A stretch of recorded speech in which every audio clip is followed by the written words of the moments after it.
Olá, amigos e seguidores do canal, bem-vindos. Quarta-feira, 10 de abril, interlúdio de terror. Aquele momento em que a gente se dedica a postar clássicos do horror. Escritores clássicos ou histórias clássicas, às vezes, de escritores não tão clássicos assim, não habitué do horror, né? Nós já temos aqui na playlist quase 200 histórias, 180, salvo engano, histórias desse tipo, fazendo esse interlúdio entre o avançar do projeto Lovecraft. Esse é o nosso cenário atual, né? Então, eu pediria a vocês que já de saída, como eu tenho feito ultimamente, já deem o like para apoiar o canal vem crescendo, queria agradecer a todo mundo o apoio, comentários sempre muito interessantes. Eu vou E o que vocês podem fazer para continuar apoiando o canal? Like de saída, like para não esquecer, né? O de saída ou no fim da mesma, mas compartilhamento para amigos ajuda a expandir a base, expandir a comunidade e aqueles comentários, né? Então, esses são os pedidos de sempre. E para quem está passando de passagem, por favor, vão considerar a hipótese, vocês deem uma vasculhada aqui no canal para ver se gostam. Acho que vão gostar, né? Se estão aqui é porque gostam desse tipo de literatura e vocês vão encontrar muita coisa boa aqui. E aí é entrar, seguir o canal, apoiar e tal. Hoje, como eu tinha adiantado para vocês na postagem anterior, eu vou começar, vou fazer uma experiência aqui. Eu vou começar uma nova vertente no canal que vai requerer uma pequena explicação aqui. E a postagem de hoje, aparentemente, é um conto clássico de horror, né? Que muita gente certamente já conhece. Porém, ela tem uma série de outras questões e ela foi a primeira postagem de uma publicação que eu conheci quando era criança, que eu vou ter que dar uma explicaçãozinha a respeito dela aqui, para que vocês possam compreender o contexto. Então, ela essa primeira postagem, um conto clássico de horror. Então, aparentemente, nada de novo numa quarta-feira interlúdio de terror. Mas tem um contexto bem diferente e interessante que eu vou comentar com vocês agora em seguida. Vamos lá. E aí, detalhe, para a nossa introdução não ficar muito grande, eu vou dividi-la em dois pedaços. Um agora, falando dessa experiência que eu vou fazer e do seu histórico. E depois do conto, ou dos contos, eu já esclareço isso no final desta postagem aqui, no final eu vou fazer a minha clássica introdução falando das obras, dos autores, do período histórico e tal, tal, tal. Isso fica para depois das narrações, tá bom? Então, o que acontece? Eu, quando era criança, uma das minhas fontes principais de leitura, eu tinha duas basicamente, né?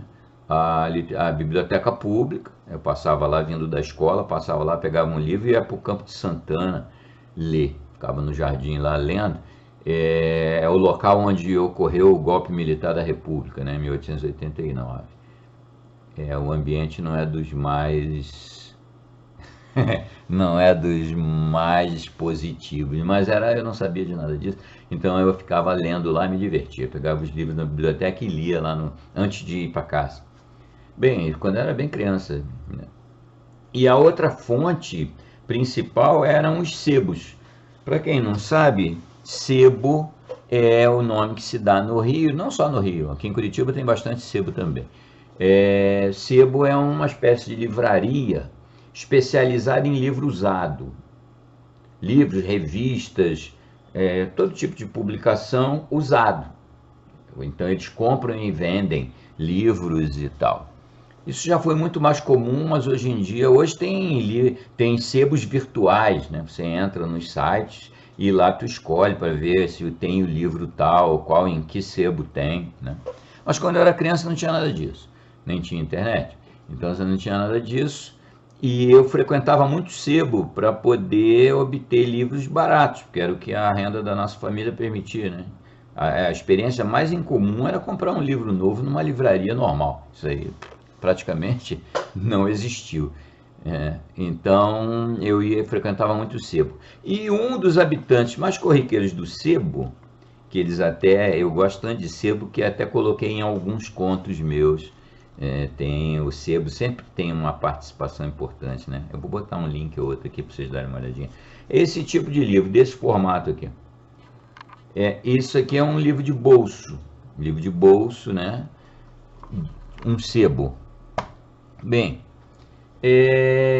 eu sempre consumi muito esses livros. Tudo da obra do Hélio do Soveral, que tem as playlists nossas aqui, que vier muito antes de eu ouvir radiofonizado lá na Rádio Nacional, contos policiais, teatro de mistério, ou contos de terror do teatro de terror, que eu reproduzi aqui, né?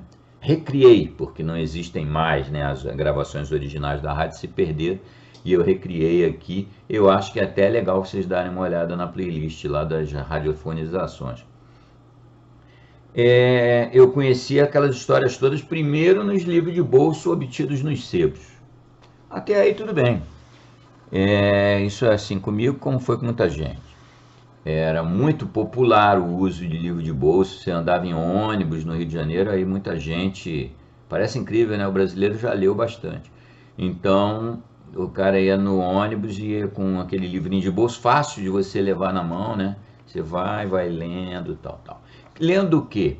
Geralmente histórias policiais, histórias de terror, histórias de agente secreto, faroestes, histórias de amor, para todos os gostos, sempre uma literatura num nível assim bem simplório. Volta e meia, joias perdidas ali, como a obra toda do Hélio de Soberal, como eu comentei, né? Mas normalmente, e os autores sequer se nominavam. Em geral, usavam pseudônimos para dar a impressão que o cara era um inglês, um americano, um estrangeiro. O brasileiro sempre teve esse complexo, né, de vira-lata, como dizia o Nelson Rodrigues. E então o cara botava nome. O próprio Hélio de Soberal escreveu histórias como Criaturas da Jaula, uma das melhores dele, com o pseudônimo Frank Cody. Nada a ver, né? Mas é porque isso, se aparecesse lá Hélio do Soveral, possivelmente a pessoa não comprasse o livro de bolso, mas aparecendo um nome americano, ele compraria, né? Então, essa é a explicação. Mas bem, então um detalhe que me levou a essa experiência é o seguinte: a editora Monterrey, ela era a rainha dos livros de bolso, era a que mais vendia, mais produzia. Eles então resolveram, do alto do sucesso editorial deles, fazer uma experiência que eu vou tentar meio que recriar aqui. Eles pegaram e criaram uma série chamada Avec, essa aqui, ó, Avec. Esse é o primeiro número, para ler comigo.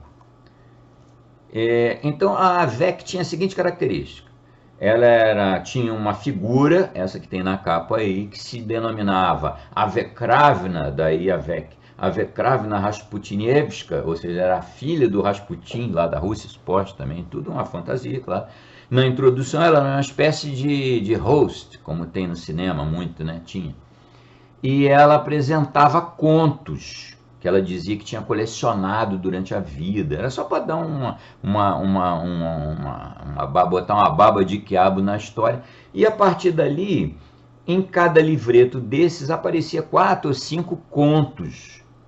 Só que o que tem de diferente nisso? Eram contos clássicos, alta literatura, totalmente diferente do padrão normal de um livro de bolso. Por uma capa apelativa dessa, você pode ficar pensando, bom, aí tem clássicos da literatura? Só tem. Os caras resolveram inventar toda essa historinha da Avekravna e botavam várias capas, todas as capas dos primeiros episódios, dos primeiros livros, foram cerca de 30 e poucos, lá até os 10, 12, toda a capa tinha uma mulher desse tipo aí, desse jeito picante, né? E eles fizeram essas capas provavelmente na tentativa de atrair o leitor. na expectativa de que o leitor ia chegar dentro e olhar, pô, mas cadê a mulher? Não, não tem nada disso, mas tem uma história aqui de um tal de Tchekov, tem uma história aqui do tal de Machado de Assis. Não, mas cadê a mulher da capa? Mas a aposta da editora Monterrey é de que isso seria sucesso de qualquer forma, que o cara ia ficar tão apaixonado pela grande literatura que ele ia esquecer a Ave Kravna. Só que tem que não. O que aconteceu foi que as vendas dos livros da coleção Avec foram decaindo assim acentuadamente. Os prefácios das edições mais para frente começaram a ser melancólicos. Aí o editor, pois é, não sei porquê, mais ou menos assim, não sei porque fui inventar essa história, porque eu estou tendo prejuízo aqui. Eu estava muito bem vendendo meus livrinhos de ficção barata e agora estou aqui metido nesse negócio de alta literatura e nem a Ave Kravna com pouca roupa me adiantou nada. Aí acabou a coleção. Foi a patética tentativa de popularizar a alta literatura entre nós brasileiros. Não funcionou. O que eu vou fazer? Eu vou começar a narrar, na ordem dos livros, os contos clássicos que aparecem. Por que a experiência aqui? Porque nem todos eles são de terror, mas todos são muito bons, é alta literatura. Eu espero que para o público nosso aqui agrade. Então vamos começar a fazer botar as manguinhas de fora e começar a ler alguma coisa que não seja só horror e fantasia. Espero que vocês gostem, ou pelo menos que não desgostem. São coisas diferentes. Mas então tá. Aí por que eu disse que é uma transição? É uma transição porque a primeira história do primeiro livro da coleção Avec vem a ser O Segredo da Guilhotina. O Segredo da Guilhotina é uma baita história de horror, mas aí eu vou comentar com vocês O Segredo da Guilhotina e as suas outras narrativas associadas. Tem uma história que vocês não podem perder. Lá no fim vocês vão escutar 4 histórias. O Segredo da Guilhotina, a história que deu origem, que inspirou o autor, a história que inspirou o inspirador da história e um bônus especial no finalzinho, uma carta do famoso Sanson, o carrasco oficial da Revolução Francesa, falando da execução do Luís XVI em plena Revolução Francesa. Então, 4 narrativas, não são grandes e vocês certamente vão gostar.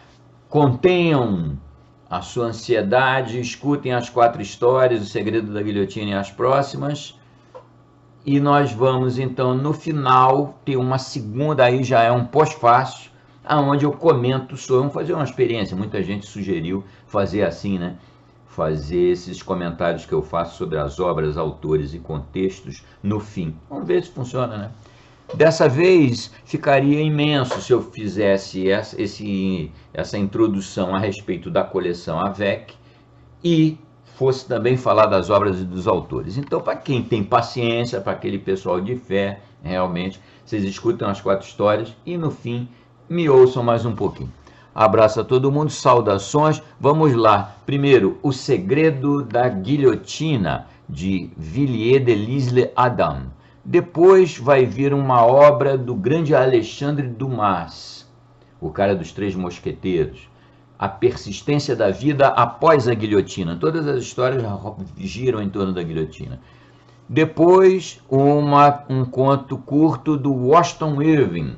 Washington Irving, ele é um grande escritor americano e escreveu A Aventura do Estudante Alemão, uma história de horror clássica em torno da guilhotina. E no fim, vamos ler a cartinha de Sanson, o carrasco oficial da Revolução Francesa, que falou da execução do Luís XVI. Espero que vocês gostem. Vamos lá. Saudações e não deixem de ouvir o pós-fácil, tá certo? Abração, até mais, divirtam-se. O Segredo da Guilhotina, Villiers de l'Isle-Adam. Às 7 horas da noite do dia 5 de junho de 1864, o Dr. Edmond Coty de la Pommeraye, que fora transferido das prisões da Conciergerie para de Roquette, estava sentado na cela dos condenados à morte. Taciturno, imóvel, com os olhos fixos no ambiente, apoiava-se numa cadeira. Uma vela sobre a mesa iluminava a fria palidez do seu rosto. A 2 passos dele, um carcereiro encostado à parede observava-o com os braços cruzados. Os detentos eram quase sempre obrigados a um trabalho cotidiano. Deles, a administração descontava, em primeiro lugar, o preço do caixão, que ela não fornecia ao falecerem. Os condenados à morte, porém, não tinham trabalho algum a fazer. No rosto do prisioneiro não se lia nem medo nem esperança. Contava 34 anos, era moreno, de estatura média, robusto. Os cabelos nas têmporas um pouco grisalhos, o olhar móvel, a fronte alta, as mãos nervosas, a fisionomia ponderada das pessoas severamente elegantes, as maneiras de uma estudada distinção. No tribunal do Sena, a defesa do advogado Lachaud, embora brilhante, não pudera destruir na consciência dos jurados a impressão produzida pela acusação do Sr. de Vallée. E La Pommeraye, acusado de ter ministrado premeditadamente e com fim delituoso doses mortais de digitalina a uma senhora sua amiga, a senhora de Pau, ouviu pronunciarem contra ele, como aplicação dos artigos 301 e 302 do Código Penal, a sentença de morte. Naquela noite ele ainda ignorava a rejeição de recurso de anulação da pena e a recusa de qualquer audiência de graça solicitada pelos seus parentes. O seu defensor mais afortunado mal fora ouvido, distraidamente, pelo imperador. O venerável abade Croze, que antes de cada execução se esgotava em súplicas nas tulherias, voltara sem resposta. Comutar a pena de morte em caso semelhante significaria implicitamente aboli-la.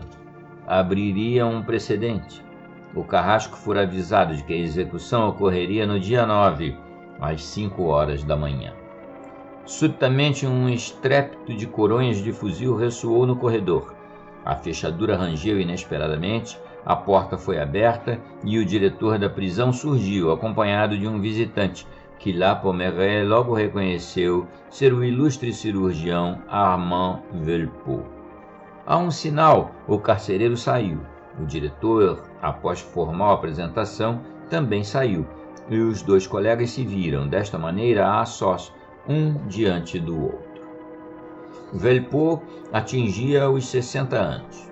No apogeu de sua fama, herdeiro da cátedra de La Reine Instituto, primeiro professor de clínica cirúrgica de Paris, era considerado pelos seus trabalhos um dos luminares da moderna ciência patológica. Depois de breve silêncio, ele falou: "Entre os médicos, as condolências são inúteis. De outra parte, uma moléstia, da qual morrerei certamente nesses 2 ou 3 anos e meio, no máximo, me classifica a alguns meses de distância do colega na categoria dos condenados à morte. Vamos então aos fatos, sem preâmbulos. Então, segundo o colega e professor, a minha situação judiciária é desesperada?" Interrompeu La Pommeraye. "É o que se teme", respondeu simplesmente Velpeau.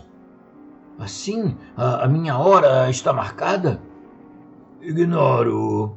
E como nada ainda está estabelecido a seu respeito, o colega pode contar até a data certa com alguns dias." La Pommeraye passou sobre a fronte pálida a manga de sua túnica de detento. "Seja o que for, estou preparado. Enfim, quanto mais cedo acontecer, melhor será.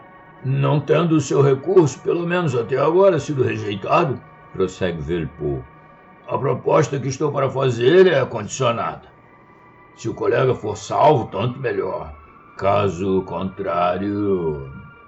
Velpeau, sem responder, apoiou o dedo médio no pulso do jovem condenado. "Senhor de La Pommeraye", disse, "o seu pulso me revela um sangue frio e uma firmeza raros.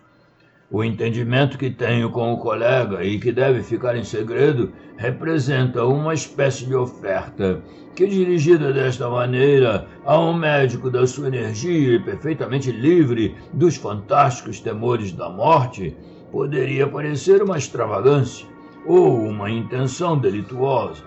Porém, mesmo que ela possa desde logo consterná-lo, creio que o colega a quererá tomar em séria consideração.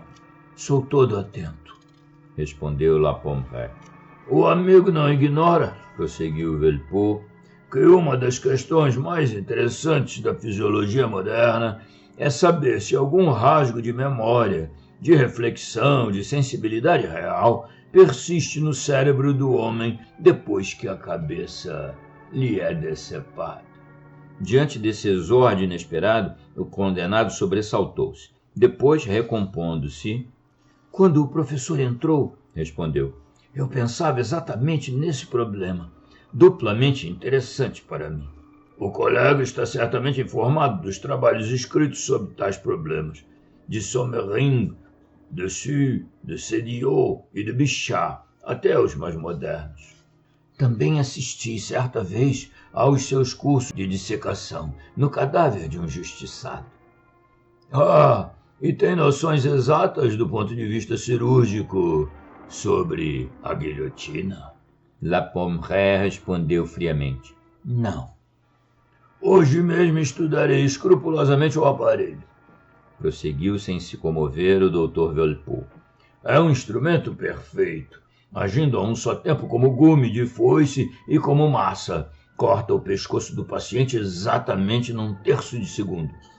O decapitado, sob a rapidez deste golpe fulminante, não pode então sentir mais dor, como aqui experimentaria o soldado que na luta perde um braço inteiro na explosão de uma granada. A sensação pela exiguidade de tempo é nula. Talvez a dor sobrevenha depois. Bernard fez justiça a essa fantasia, interrompeu prontamente Velpeau. Tenho uma firme convicção, fundada sobre numerosas experiências e sobre minhas observações gerais, que a rescisão instantânea da cabeça produz no indivíduo decapitado o desfalecimento anestésico absoluto. Simplesmente a síncope, provocada repentinamente pela perda de 4 ou 5 litros de sangue que irrompem dos vasos, frequentemente com uma força de projeção circular de 1 metro de diâmetro. Bastaria para tranquilizar os mais medrosos. Quanto às reações inconscientes da máquina carnal, subitamente sustada do seu processo, dão indício de sofrimento tanto quanto pode ser o frêmito de uma perna cortada, cujos músculos e nervos se contraem depois da amputação, mas da qual o indivíduo não sofre mais. Digo que a febre nervosa da incerteza, a solenidade dos preparativos fatais, o sobressalto do despertar do dia final representam a parte mais evidente do pretendido sofrimento. A amputação, não podendo ser senão imperceptível, a dor real não é senão imaginária. Um golpe tão violento na cabeça não só não é sentido, como não deixa consciência alguma de seu choque. A simples lesão das vértebras acarreta a insensibilidade absoluta. A própria rescisão da cabeça, a interrupção da espinha dorsal, a abolição das relações orgânicas entre o coração e o cérebro, porventura não seriam suficientes para estancar, na parte mais íntima do ser humano, qualquer sensação, mesmo vaga, da dor? Eu o creio. Pelo menos o espero, e mais que o professor, respondeu La Pommeraye. Ainda que realmente exista qualquer forte e rápido sofrimento físico, apenas concebido pela desordem sensorial e subitamente sufocado pela invasão crescente da morte, não é isso que temo. É outra coisa. Quer explicar-se? Indagou Velpeau.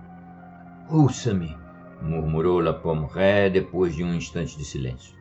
Eu penso que os órgãos da memória e da vontade sejam respeitados na passagem da lâmina. Temos experimentado muitos equívocos anteriores para que se possa ainda falar da inconsciência imediata de um decapitado. Quantos homens interrogados não têm volvido sua atenção para o problema? Memória dos nervos? Movimentos reflexos? Não. Recorda-se da cabeça daquele marinheiro que na clínica de Brest, um quarto de hora após a decapitação, partiu em 2 pedaços com um movimento de maxilas, talvez voluntário, um tubo colocado entre elas? Para não escolher senão este exemplo entre 1000, a questão real seria então saber se existe ou não o ego deste homem, que contrai os músculos de sua cabeça exângue. Quem poderá revelá-lo? Antes de 8 dias, certamente eu o saberei, mas também o esquecerei. Depende mesmo do colega iluminar a humanidade a respeito. De uma vez por todas, responde vagarosamente Velpeau, fixando os seus olhos nos do interlocutor. E falemos claro, é exatamente por isso que me encontro aqui. Sou o delegado junto ao colega de uma comissão dos nossos mais eminentes companheiros da Faculdade de Paris. E aqui está o meu passaporte do imperador. Contém poderes bastante extensos para impor, se for o caso, uma transferência da própria ordem da sua execução. Explique-se. Não entendo, respondeu o suspenso La Pommeraye.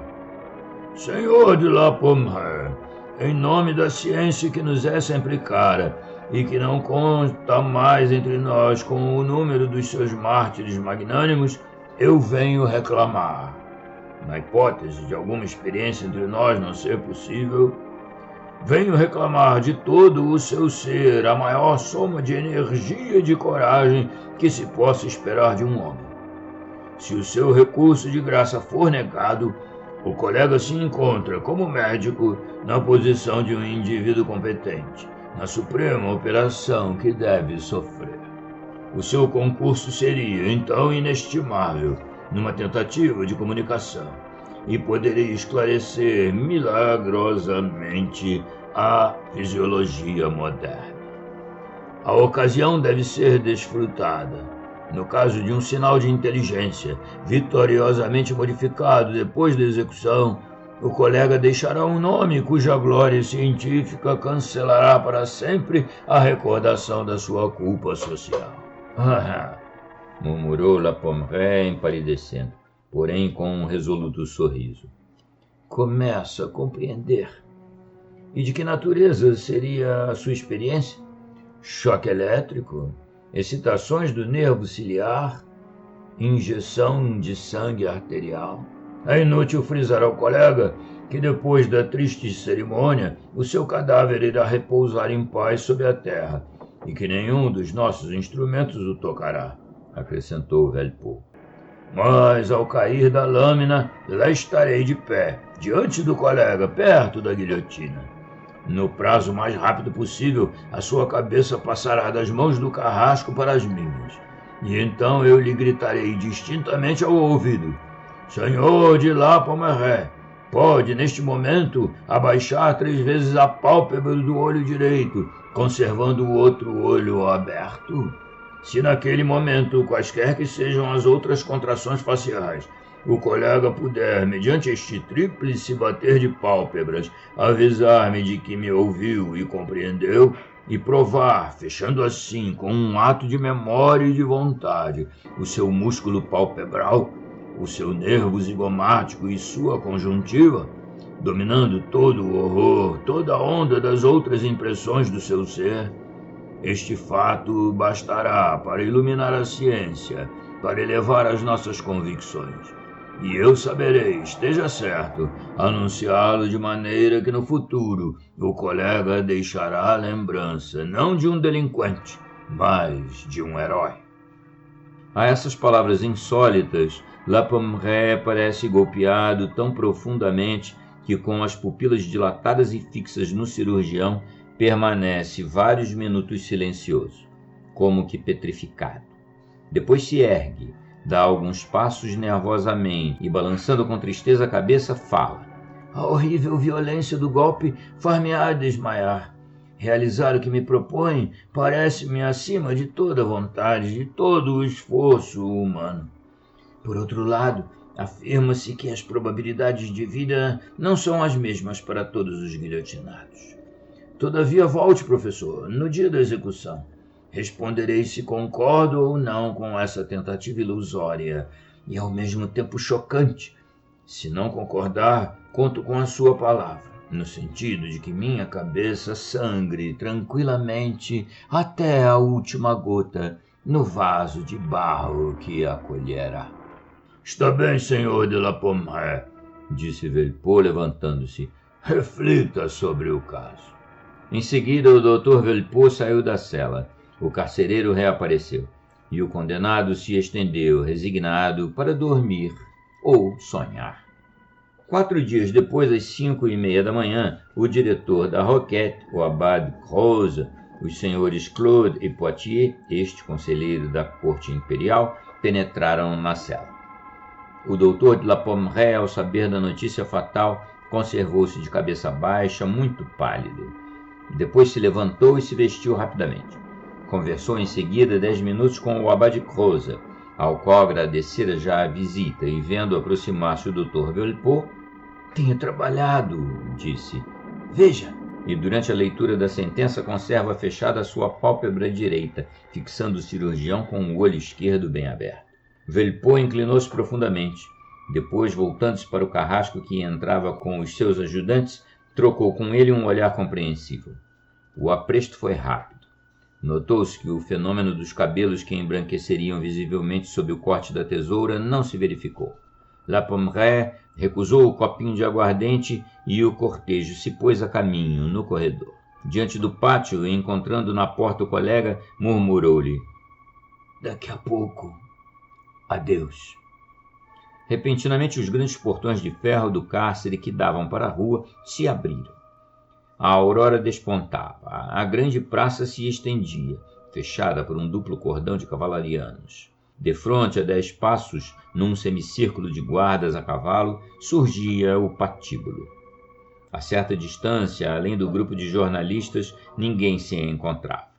Lá embaixo, atrás das árvores, ouviam-se os rumores bestiais da multidão, cansada da vigília. Nos tetos das tavernas, nas janelas, numerosas jovens corrompidas, lívidas em hábitos excêntricos, algumas tendo ainda nas mãos garrafas de champanhe, surgiam em companhia de tristes casacas pretas. As andorinhas madrugadoras voavam em todas as direções sobre a praça.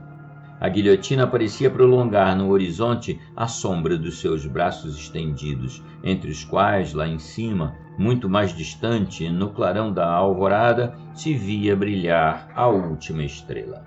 Diante deste fúnebre espetáculo, o condenado teve um frêmito.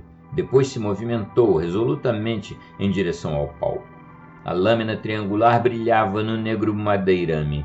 Os 5 personagens se destacavam com seu perfil no patíbulo, e o silêncio, naquele momento, se tornou tão profundo que o longínquo rumor de um ramo de árvore esmagado pelos pés de um curioso veio até o trágico grupo. Naquele momento, soando a hora em que lhe foi negado o último recurso, o doutor de la Pommeraye percebeu do outro lado o seu ilustre colega que o observava. Medita um instante e fecha os olhos.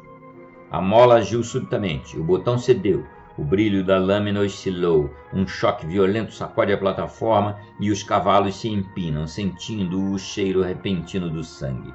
E o eco do rumor ainda vibrava quando a cabeça sangrenta da vítima palpitava entre as mãos impassíveis do Dr. Velpeau, avermelhando-lhe os dedos, os punhos, a roupa. Era um rosto horrivelmente branco, de olhos escancarados e como que distraídos, de supercílios arqueados com a boca contraída. Os dentes batiam e o mento na extremidade da mandíbula estava cortado. Velpeau curvou-se rápido sobre aquela cabeça e fez, na orelha direita, a pergunta combinada. Embora estivesse preparado para a operação, o resultado fê-lo sobressaltar-se, inspirou-lhe um frio espanto. A pálpebra do olho direito se abaixou, enquanto o olho esquerdo aberto o fixou. Em nome de Deus e do nosso ser, mais 2 vezes este sinal! Gritou um pouco confundido. Os cílios separaram-se, como sob um esforço interno, mas a pálpebra não mais se ergueu. A fisionomia, pouco a pouco, se tornava rígida, gélida, imóvel. Era o fim. O Dr. Velpeau entregou a cabeça exângue ao carrasco, o qual, reabrindo o cesto, a colocou, segundo o costume, entre as pernas do tronco já inteiramente rígido. O célebre cirurgião lavou as mãos numa das vasilhas destinadas à lavagem já iniciada da guilhotina. A assistência em torno se dispersava, pensativa. Sempre em silêncio, o doutor enxugou as mãos. Depois, a passo lento, a fronte preocupada e grave, alcançou a segue que o aguardava na esquina da prisão. No momento em que saía, observou a lúgubre carreta a afastar-se, a trote rápido, para o cemitério dos justiçados. Este é um conto de Philippe Auguste Mathias, conde de Villiers de L'Isle-Adam, francês, nascido em Saint-Brieuc no ano de 1839 e falecido em Paris no ano de 1889. Fim. A persistência da vida após a guilhotina. Alexandre Dumas. Esta narrativa de Dumas integra o livro Os 1001 Fantasmas, de 1849. Mais tarde, este conto inspirará o tétrico conto O Segredo da Guilhotina, de Villiers de L'Isle-Adam. Solange, parte 1. Eu acabava de sair da abadia e atravessava a praça de Tarane para ir à Rue de Tournon, onde morava, contou-nos o Sr. Ledru, quando ouvi um grito de mulher pedindo socorro. Não podiam ser malfeitores, pois ainda não seriam nem 10 horas da noite. Corri para onde ouvira os gritos, e ao clarão da lua, que saía de uma nuvem, vi uma mulher a debater-se em meio a uma patrulha de sans-culottes. A mulher também me viu, e percebendo pelos meus trajos que eu não era de todo um homem do povo, correu em minha direção exclamando: Ah, felizmente aqui está o Sr. Albert, a quem conheço. Ele confirmará que eu sou realmente filha da lavadeira Ledieu. E ao mesmo tempo a miserável, completamente pálida e trêmula, agarrou-se a mim como um náufrago à tábua de salvação. Ainda que sejas a filha da lavadeira Ledieu, não tens carta de civismo. Minha jovem, terás que me acompanhar ao corpo da guarda, disse um dos patrulheiros. A moça apertou-me o braço. Senti quanta súplica, quanto terror havia naquele gesto. Compreendi tudo. Como ela havia me chamado pelo primeiro nome que lhe ocorrera, chamei-a pelo primeiro nome que me passou pela cabeça. Como? És tu, minha pobre Solange? Eu disse. Então, o que te aconteceu? Ah, estão vendo, senhores? Tornou ela. Bem, parece-me que nos poderias chamar cidadãos. Ouça, senhor sargento, não é culpa minha se falo assim, disse a moça. Minha mãe tinha fregueses da alta sociedade e ensinou-me a ser polida, de modo que adquiri esse mau costume, bem sei, esse costume da aristocracia. Mas o que quer, senhor sargento? Não consigo perdê-lo. Havia nessa resposta, dada com a voz trêmula, um imperceptível escárnio que somente eu pude perceber. E perguntava a mim mesmo quem seria aquela mulher, o que era, aliás, um problema impossível de se resolver. O que, com certeza, fiquei sabendo foi que filha de lavadeira ela não era. Sabe o que me aconteceu, cidadão Albert? Eu fui levar a roupa lavada a uma freguesa e não a achei em casa. Tive de esperar para receber o meu dinheiro e que ela voltasse. Ora, hoje em dia todos têm necessidade de dinheiro. Anoiteceu. Como eu esperava voltar a casa com a luz do dia, não trouxe comigo a carta de civismo. Caí no meio desses desses cidadãos que me pediram a carta. Eu lhes disse a verdade, mas eles quiseram levar-me ao corpo da guarda. Gritei e o senhor acudiu, justamente um conhecido meu. Então tranquilizei-me. Disse comigo: já que o senhor Albert sabe que eu me chamo Solange, já que sabe que eu sou filha da lavadeira Ledieu, ele responderá por mim. Não é mesmo, senhor Albert? É claro que eu respondo por ela. Bem, disse o cabo da patrulha. Mas quem por ti responde, senhor faceiro? Danton. Serve-te este? E ele é um bom patriota? Ah, se Danton responde por ti, não há o que se dizer. Pois bem, hoje é dia de reunião na Cordelier. Vamos ao clube, disse o sargento. Cidadãos sans-culottes, avante, marchem! O clube dos Cordeliers ficava no antigo convento dos franciscanos, na rua da Observance. Lá chegamos rapidamente. À porta, rasguei uma página de minha carteira, escrevi a lápis algumas palavras e entreguei o bilhete ao sargento, para que o levasse a Danton. O sargento entrou no clube e voltou com Danton. Como? Disse-me ele. Então te prenderam? A ti, meu amigo, e de Camille, um dos melhores republicanos que existem. Ora, cidadão sargento, acrescentou, voltando-se para o chefe dos sans-culottes. Respondo por ele. Isto te é bastante? Respondes por ele, mas respondes também por ela? Indagou o obstinado sargento. Por ela? De quem estás falando? Ora, dessa mulher. Por ele, por ela, por todos quantos cercam. Estás satisfeito? Sim, disse o sargento. E mais ainda por ter te visto. Ora, esta satisfação pouco te custa. Olha para mim a teu gosto enquanto aqui estou. Obrigado. Continua a sustentar como fazes os interesses do povo e tenhas certeza, o povo te será agradecido. Sim, e eu conto muitíssimo com isso, disse Danton. Permite-me que eu te aperte a mão? Prosseguiu o sargento. Por que não? E Danton deu-lhe a mão. Viva Danton! Bradou o sargento. Viva Danton! Repetiu a patrulha. E a patrulha retirou-se, conduzida pelo seu chefe, que ia 10 passos dali, voltou-se e, agitando o barrete vermelho, gritou mais uma vez, Viva Danton! O grito que foi pelos seus repetido. Eu já ia agradecer a Danton quando o seu nome, repetido 1000 vezes no interior do clube, foi por nós ouvido. Danton, Danton! Gritavam inúmeras vozes. A tribuna! Desculpe, meu caro, disse ele. Estás ouvindo? Apertemo-nos as mãos e nos separemos. Dei a mão direita ao sargento e a ti dou a direita.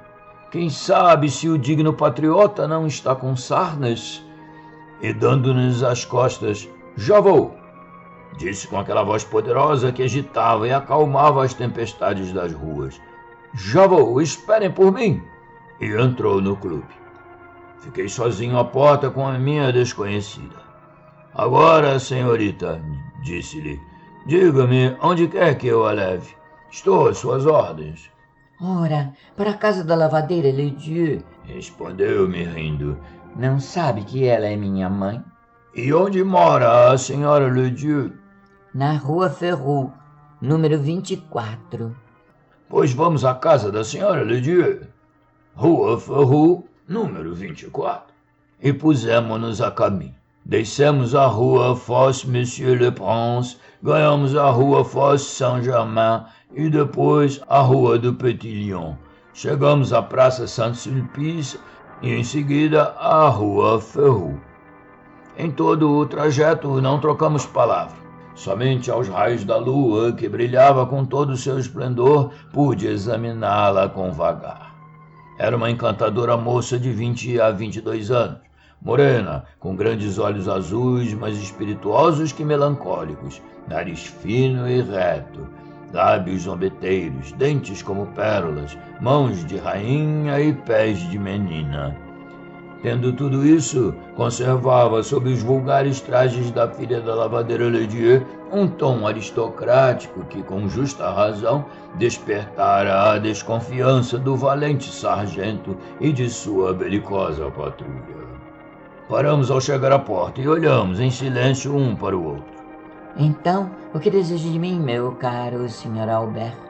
Disse-me sorrindo a desconhecida. Eu queria lhe dizer, minha cara senhorita Solange, que não valia a pena de nos termos encontrado para tão depressa nos separarmos. Ora, peço-lhe 1.000.000 de desculpas, pois acho que muito pelo contrário, valia bem a pena.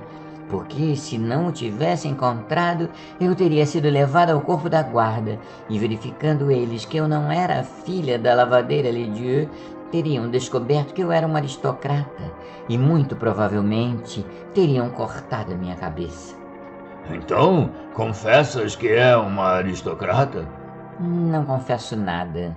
Então, ao menos diga-me seu nome. Solange. Bem se vê que esse nome que ao acaso eu lhe atribuí não pode ser o seu. Não faz mal, gosto dele e conservo, ao menos para o senhor. Que necessidade há de conservá-lo para mim se nós não nos veremos mais? Não foi isso que eu disse. Falei apenas que se nos tornarmos a ver, será inútil ao senhor saber como me chamo, assim como eu saber como o senhor se chama. Eu o chamarei de Albert. Conserve esse nome, assim como eu conservo o de Solange. Está bem, mas ouça, Solange, disse-lhe. Estou ouvindo, Albert. Ela me respondeu. És uma aristocrata, confesse. Se eu não confessasse, o senhor adivinharia. A minha confissão perde, pois, muito de seu mérito. E, na qualidade de aristocrata, está proscrita. Isto não é de todo inexato. E se oculta para evitar perseguições. Na rua Ferru, número 24, na casa da lavadeira Ledieu, cujo marido foi cocheiro de meu pai. Bem se vê que não tenho segredos para o senhor. E seu pai? Quanto aos que são somente meus, não tenho segredos para o senhor, meu caro Albert. Porém, os meus segredos não são os do meu pai. Meu pai também está escondido até achar uma ocasião de emigrar. É só o que posso dizer. E a senhorita, o que pretende fazer? Acompanhar o meu pai, se for possível. Se for impossível, deixá-lo partir sozinho e depois segui-lo. E hoje, quando foi presa, voltava da casa de seu pai? Sim. Ouça-me, querida Solange. Estou ouvindo. Viu o que aconteceu esta noite? Sim. E pude verificar a medida de sua influência.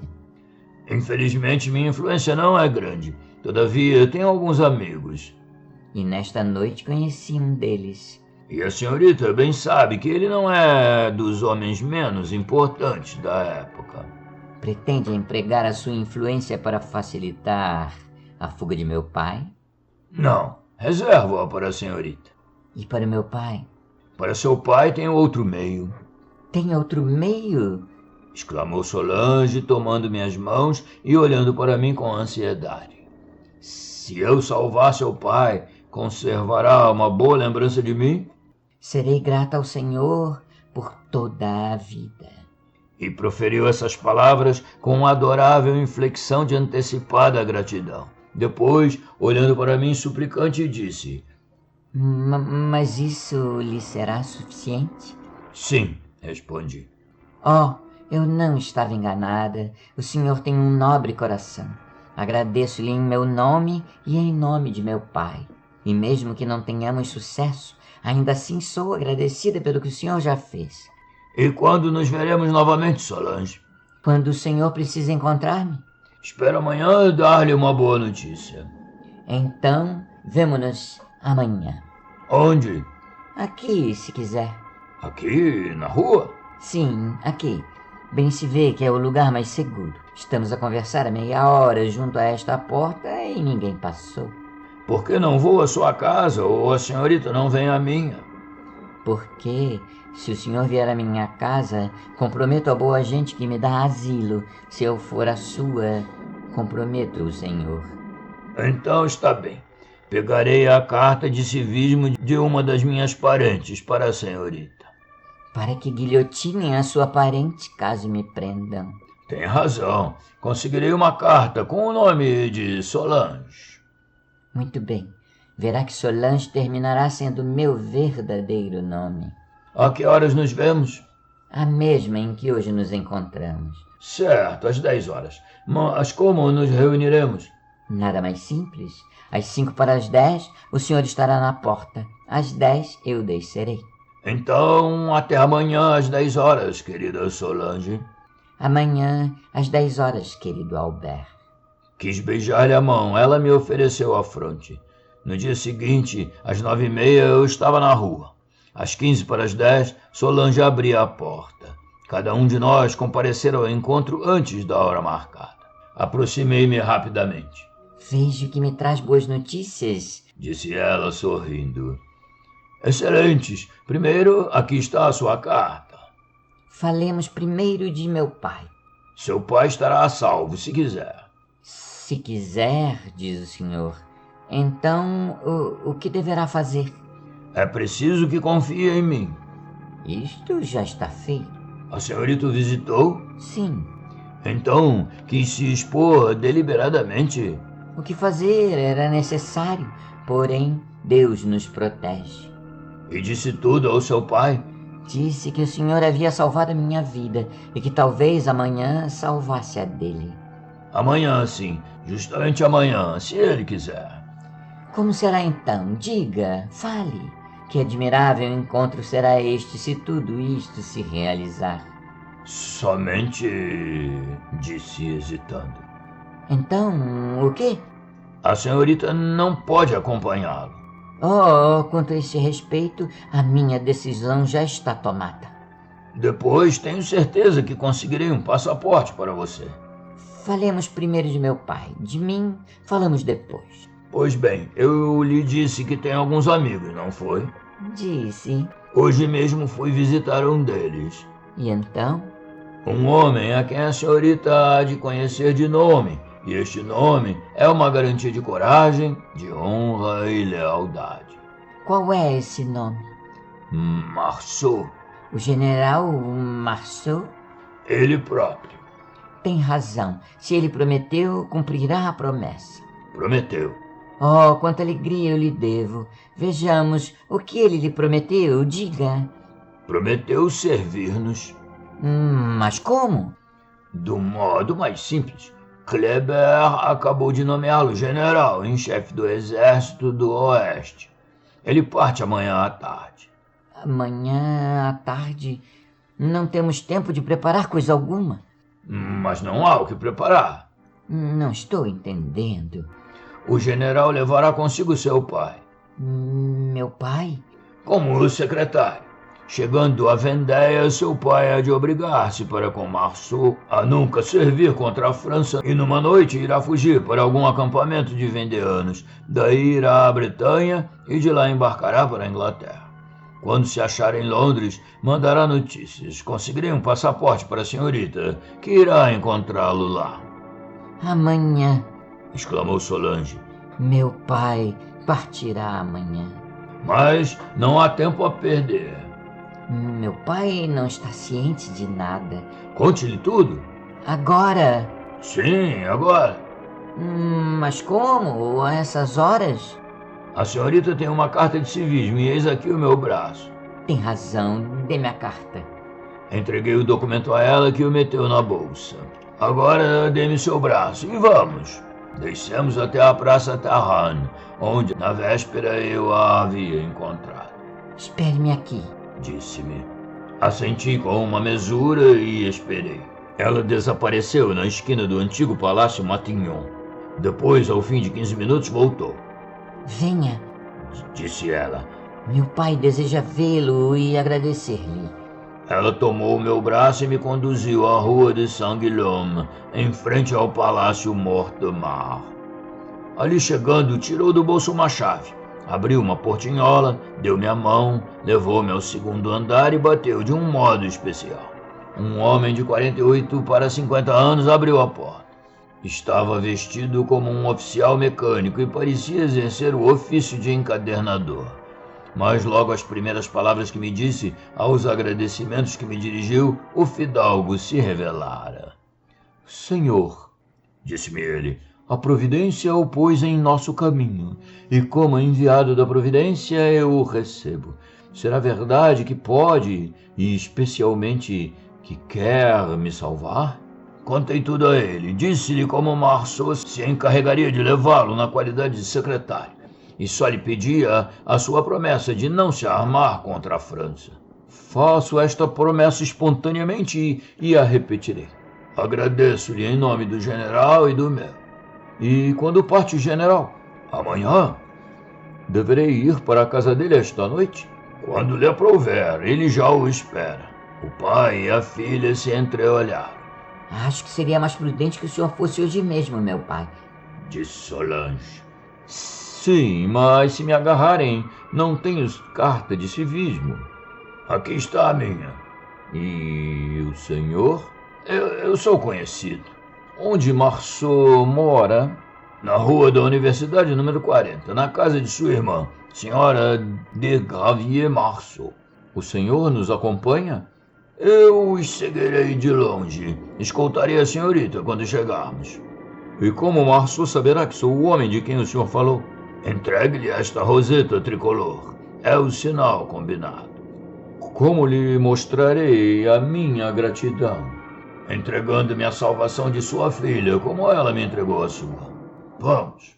Ele pôs o chapéu e apagou as luzes. Descemos ao clarão da lua que se infiltrava pelas janelas da escada. Na porta ele deu o braço à filha, tomou a direita e pela Rua dos Santos Padres foi ter a Rua da Universidade. Acompanhei-os sempre a uma distância de 10 passos. Chegamos ao número 40, sem ter encontrado ninguém no caminho. Aproximei-me deles. É um bom sinal, disse. Agora quer que espere ou que suba? Não se comprometa mais. Espere aqui por minha filha. Inclinei-me numa mesura. Mais uma vez, disse ele, muito obrigado e adeus. A língua não tem palavras que traduzam os sentimentos que lhe dedico. Espero que Deus um dia me faculte a oportunidade de manifestar-lhe toda a minha gratidão. Respondi apertando-lhe a mão. Entrou. Solange o acompanhou. Mas antes de entrar também apertou-me a mão. Após 10 minutos, a porta se abriu novamente. Então, disse-lhe. O seu amigo, respondeu-me Solange, é de certo digno de ser seu amigo. Quero dizer que tem todas as delicadezas. Compreende que eu ficaria feliz se ficasse com o meu pai até o momento de sua partida. A irmã do general mandou fazer-me uma cama no seu quarto. Amanhã, às 3 horas da tarde, meu pai estará fora de perigo. Amanhã, às 10 da noite, como hoje, se o senhor entender que a gratidão de uma filha que lhe deve a salvação de seu pai vale a pena de o incomodar, vá procurá-la. A Rua Ferru. De certo irei, mas o seu pai nada disse para mim? Nesta carta que lhe dou, ele lhe agradece pelo que fez. Ele pede que quanto mais depressa puder, faça-me sair da França. Há de ser quando a senhorita quiser, respondi com o coração constrito. Ao menos gostaria de saber onde irei encontrar-me com meu pai, respondeu sorrindo-me e prosseguiu. Oh, o senhor ainda não está livre de mim. Tomei a sua mão e a apertei de encontro ao peito. Exibindo-me a testa como fizera na noite anterior, disse-me. Até amanhã. E aplicando os meus lábios sobre sua testa, não foi só a sua mão que estreitei em meu coração, mas também o seu coração palpitante. Voltei a casa com o coração mais satisfeito do que nunca. Seria pela boa ação que eu acabara de praticar? Seria porque já amava aquela adorável moça? Não sei se dormi ou se fiquei acordado. Sei que em mim ecoavam todas as harmonias da natureza. Sei que a noite me pareceu sem fim e o dia imenso. Sei que, ao mesmo tempo desejando precipitar as horas, desejava demorá-las para não perder um só minuto dos dias que ainda teria que viver. No dia seguinte, às 9 horas, eu já estava na Rua Ferru. Às 9h30, Solange apareceu. Dirigiu-se a mim e apertou-me nos braços. Salvo! Exclamou. O meu pai está salvo e devo ao Senhor a sua salvação. Oh, como eu o amo! Daí a 15 dias, Solange recebeu uma carta anunciando-lhe que seu pai estava na Inglaterra. No dia seguinte, levei-lhe um passaporte. Recebendo-o, Solange desfez-se em prantos. Então o senhor não me ama? Disse. Amo-a mais que a vida, respondi. Porém, obriguei-me para com seu pai, e antes de tudo, cumpre desempenhar a minha palavra. Então, disse ela, voltarei eu à minha. Se tem coragem de separar-se de mim, Albert, eu não tenho a de deixá-lo. Ai de mim, ela ficou. Parte 2. Albert. Passaram-se 3 meses desde a noite em que tratamos da viagem de Solange. E nesse período, nenhuma só palavra de separação havia sido proferida. Solange queria morar na Rua Tarrant. Aluguei para ela um aposento sob o nome de Solange. Eu não lhe conhecia outro nome que não este, assim como ela somente me conhecia por Albert. Eu a fiz entrar num colégio de meninas, como professora, para assim melhor subtraí-la às investigações da polícia revolucionária, mais ativa do que nunca. Aos domingos e às quintas-feiras, passávamos juntos nesse apartamento na Rua Tarrant. Da janela do quarto de dormir, víamos a praça em que pela primeira vez nos tínhamos encontrado. Cada dia recebíamos uma carta, a dela dirigida a Albert, a minha a Solange. Esses 3 meses foram os mais felizes da minha vida. Entretanto, eu não tinha renunciado ao projeto que havia concebido depois da minha conversa com o criado do verdugo. Tinha pedido licença para fazer experiências sobre a persistência da vida após a execução. Estas experiências me demonstraram que a dor continuava após o suplício na guilhotina e que tal dor deveria ser terrível. Não se pode negar que a lâmina fere a parte mais sensível de nosso corpo, por ser a em que se acham reunidos os nervos. No pescoço enfeixam-se todos os nervos dos membros superiores, o simpático, o vago, o frêmio, enfim, a medula espinhal, que é a origem mesma dos nervos que pertencem aos membros inferiores. Ninguém negará que o quebrar, o esmigalhar da coluna vertebral óssea deva produzir dores mais atrozes que é possível a criatura humana sofrer. Alguns dirão que essa dor dura apenas alguns segundos, mas eu nego essa hipótese com profunda convicção. E mesmo que tal dor dure apenas alguns segundos, a sensibilidade, a personalidade, o eu permanecem vivos. A cabeça decepada vê, sente, compreende e julga a segregação do seu ser. E quem dirá se a curta duração do sofrimento pode compensar a sua horrível intensidade? Assim compreendo que o decreto da Assembleia que substituiu a forca pela guilhotina foi um erro humanitário. Creio que é mais doloroso ser decapitado do que enforcado. Quanto a isto, não tenho dúvida. Muita gente se enforcou ou foi enforcada e depois foi restituída à vida. Neste caso, pois, pode-se saber o que se sofre. É a sensação da apoplexia fulminante, ou seja, a de um sono profundo, sem dor alguma especial, sem o menor sentimento de angústia. Algo como uma chama salta diante dos olhos, e logo toma a cor azulada e logo escurece. E então cai-se em uma síncope. Qualquer médico como eu sabe disto. O homem cujo cérebro é comprimido com o dedo em algum ponto em que falta o pedaço do crânio não sofre dor alguma. Adormece, pois dá-se o mesmo fenômeno quando o cérebro é comprimido por uma erupção de sangue. Ora, no enforcado o sangue amontoa-se, primeiro porque entra no cérebro pelas artérias vertebrais, que atravessando os canais ósseos do pescoço não podem ser comprimidas. Em seguida, porque tendendo a refluir pelas veias do pescoço, acha-se impedido pela articulação que liga o pescoço e as veias. Mas voltemos às minhas experiências. Infelizmente não me faltava em que fazê-las. Estávamos no período mais ativo das execuções. 30 a 40 pessoas eram guilhotinadas por dia, e tanto sangue cobria a Praça da Revolução que se fizera necessário escavar um fosso de 3 pés de profundidade em torno do cadafalso. Esse fosso era coberto de tábuas. Certo dia essa tábua cedeu, e quando sobre ela passava uma criança de 8 ou 10 anos, ela caiu e afogou-se. Bem percebem que eu tinha todo o cuidado em não dizer a Solange como eu ocupava o meu tempo nos dias em que não havia. Além disso, devo confessar que tinha a princípio sentido uma forte repugnância por aqueles míseros destroços humanos, e que me horrorizava com a lembrança das dores que minhas experiências talvez acrescentassem ao suplício. Eu estava convencido, porém, de que esses meus estudos eram ditados pelo desejo de ser útil a toda a humanidade, pois se conseguisse levar as minhas convicções a uma reunião de legisladores, talvez obtivesse a abolição da pena de morte. À medida que as minhas experiências iam dando resultados, eu os registrava em um relatório. Ao fim de 2 meses, eu tinha feito todas as possíveis experiências acerca da persistência da vida após a execução. Haviam transformado uma capelinha a um canto do cemitério em laboratório. Sabe-se que depois que os reis foram expulsos de seus palácios, também foi Deus expulso de suas igrejas. Nesse laboratório tinha uma máquina elétrica e 3 ou 4 desses instrumentos a que se chamam excitadores. Por volta das 5 horas chegava o terrível funeral.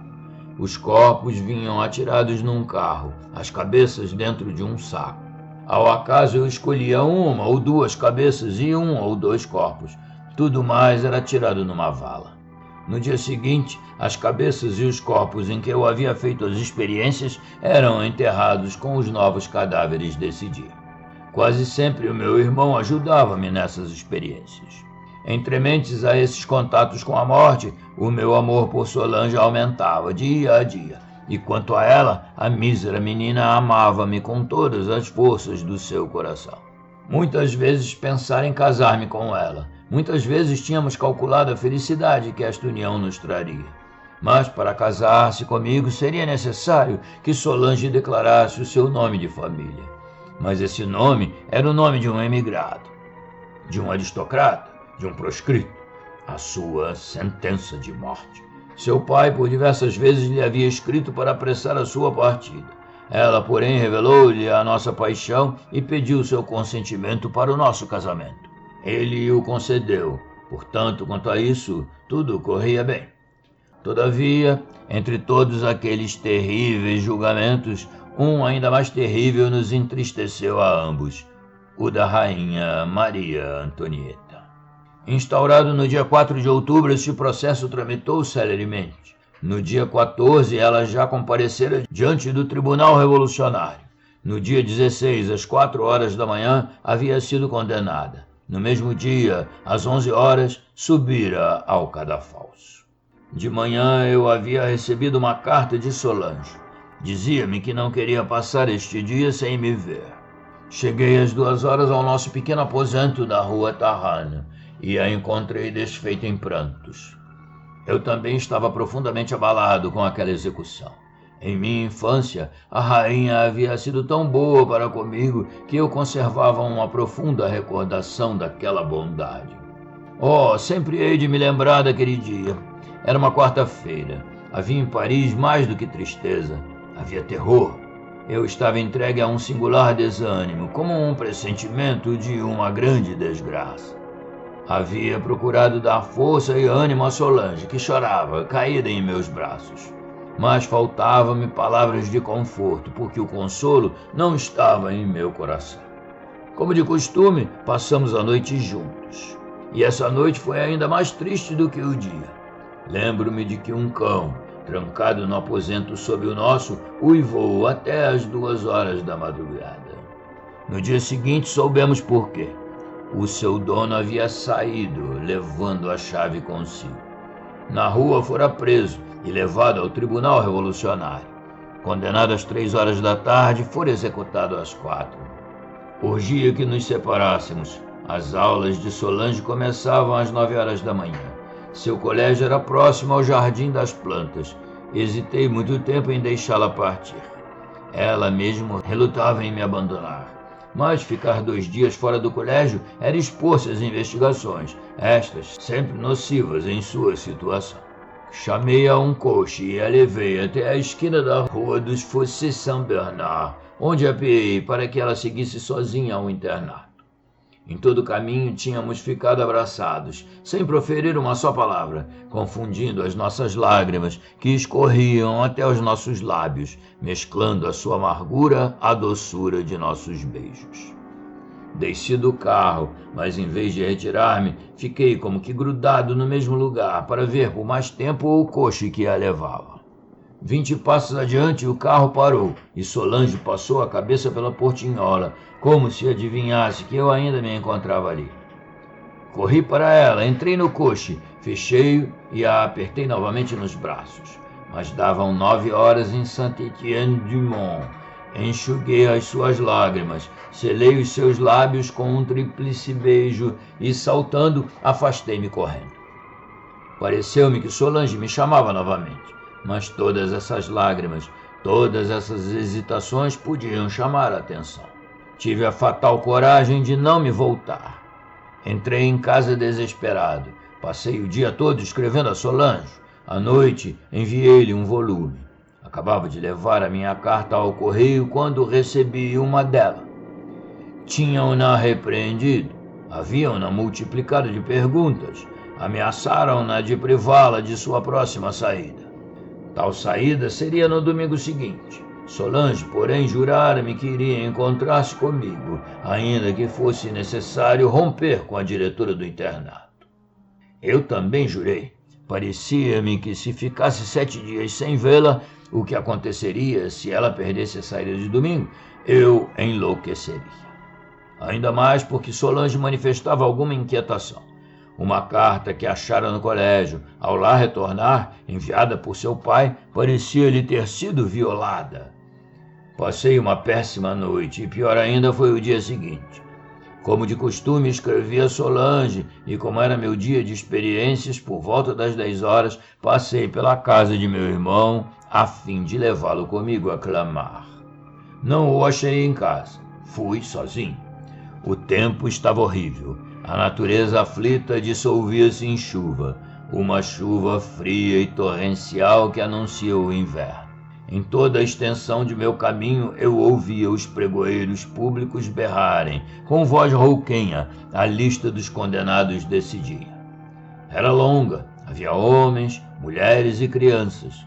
A sanguinolenta ceifa era abundante e não haveria de me faltar, naquela tarde, objeto de estudo. Os dias terminavam cedo. Às 4 horas, quando cheguei a Clamart, era quase noite.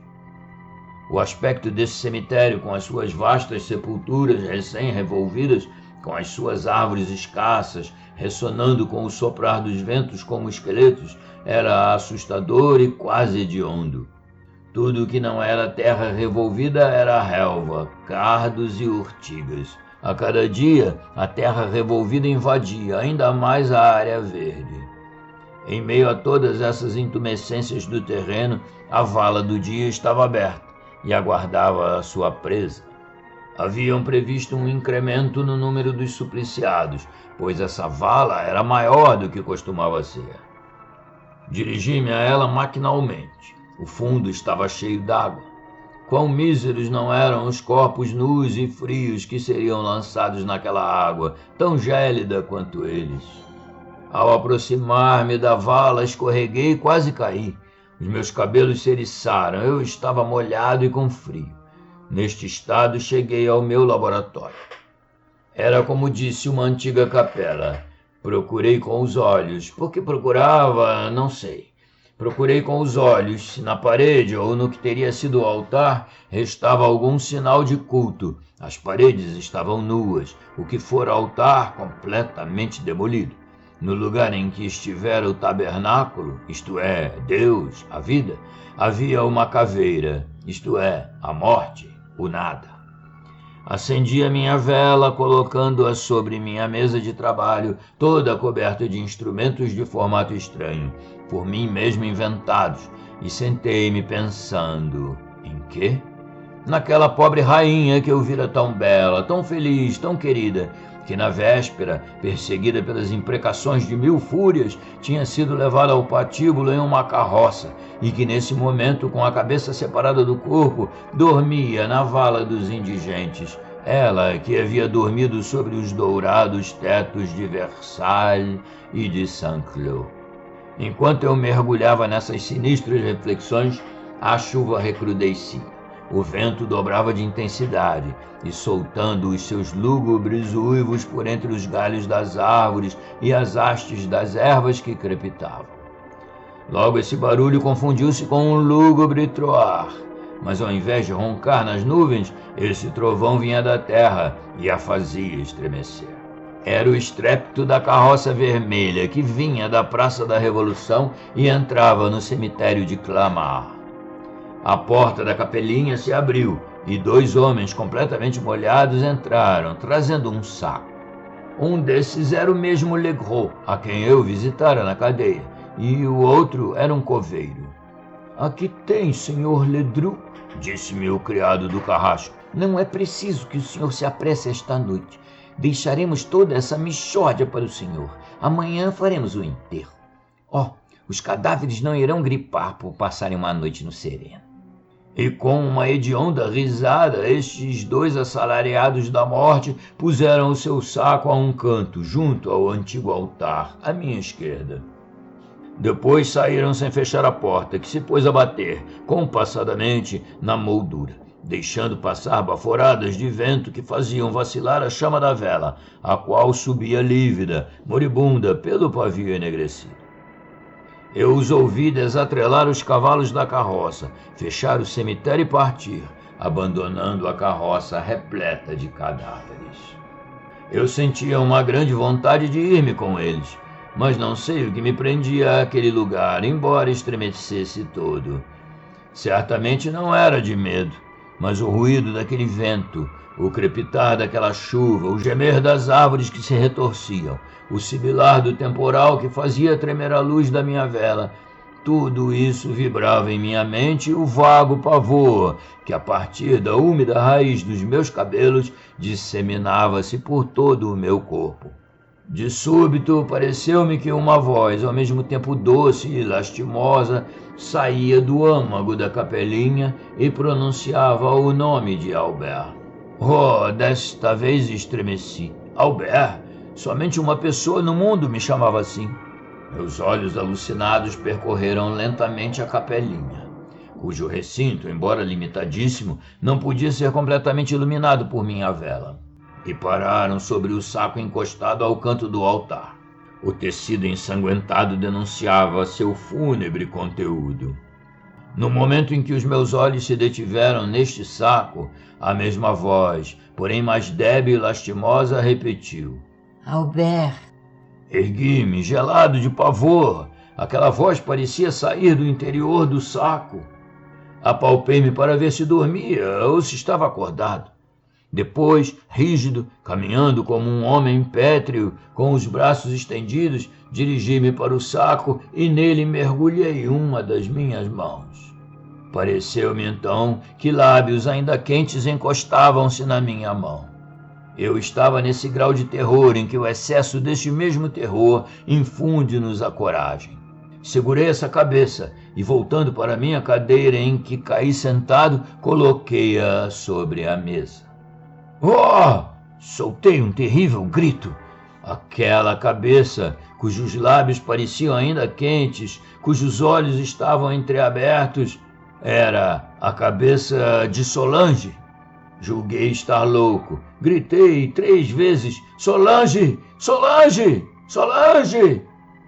Ao terceiro grito, os olhos abriram-se, fixaram-se em mim, deixaram cair 2 lágrimas e, lançando uma chama úmida, como se deles escapasse a alma, fecharam-se para não mais se abrirem. Levantei-me louco, perdido, furioso. Queria fugir, mas levantando-me, prendi na mesa a aba da casaca. A mesa caiu, fazendo com que a vela se apagasse. A cabeça rolou pelo chão, arrastando-me também. Então pareceu-me que aquela cabeça, deslizando pelo declive das lajes, vinha em minha direção. Seus lábios encostaram-se aos meus. Um glacial calafrio percorreu todo o meu corpo. Soltei um gemido e desmaiei.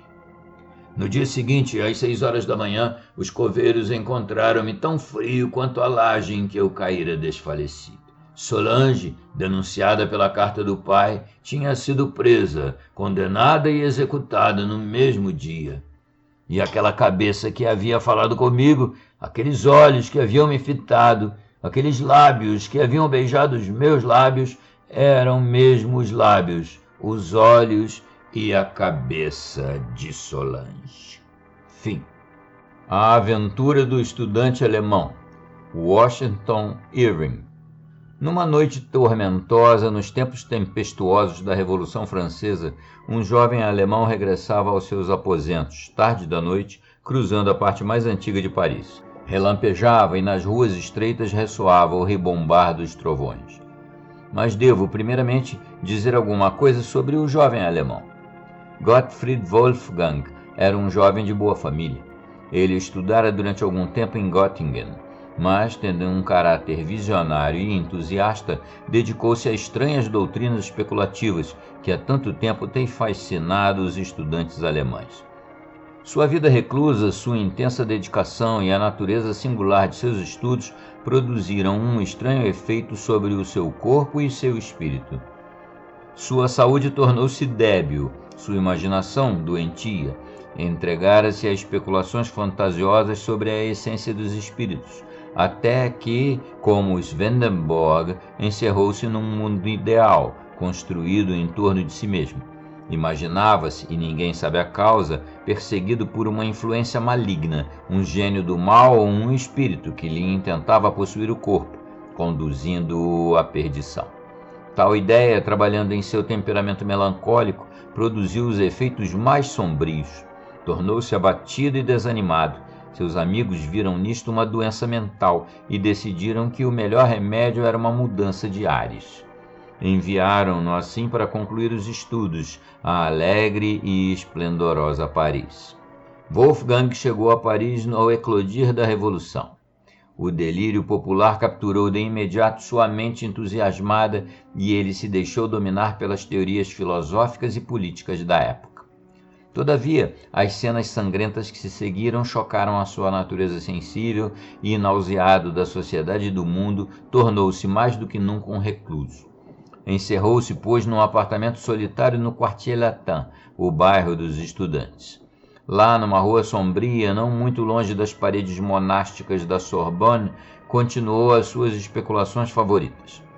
Às vezes ele passava horas inteiras nas grandes bibliotecas de Paris, essas catacumbas de autores falecidos, vasculhando suas hordas de obras empoeiradas e obsoletas, em busca de alimento para seu apetite enfermiço.